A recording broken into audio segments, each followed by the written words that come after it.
یہ مومن کی حیثیت نہیں کہ نبی کریم صلی اللہ علیہ وآلہ وسلم سے بغض رکھ سکے۔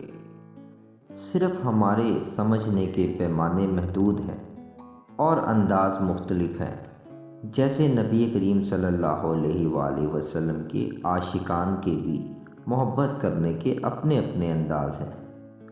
اس وجہ سے کچھ لوگ نبی کریم صلی اللہ علیہ وآلہ وسلم اور توہین رسالت کے معاملے میں درست فیصلے کرنے سے قاصر ہو جاتے ہیں۔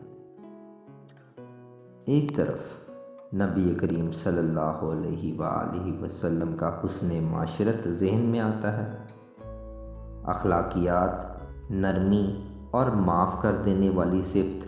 دوسری جانب ناموس رسالت پر آپ کے احکامات۔ ہم عمل کرنے میں صفر ہیں مگر نبی کریم کا نام استعمال کرنے میں سب سے آگے۔ نبی کا حکم بتانے میں ماہر ہیں، نبی کا حکم ماننے میں لاپرواہ۔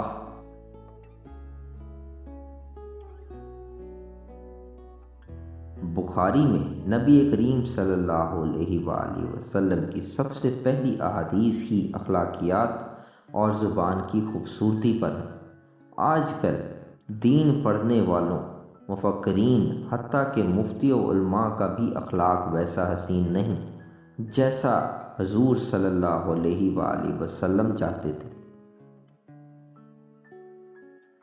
ساری زندگی بے تحاشا دین پڑھا مگر بخاری کی شروع کی 10-12 احادیث پر عمل نہ کر سکے تو کیا سیکھا؟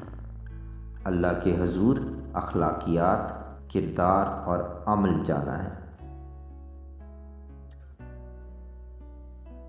اگر آپ اس ویڈیو سے اتفاق کرتے ہیں تو اسے ضرور شیئر کریں۔ اگر آپ ہماری مزید ویڈیوز دیکھنا چاہتے ہیں تو ہمارے چینل کو ضرور سبسکرائب کریں۔ شکریہ۔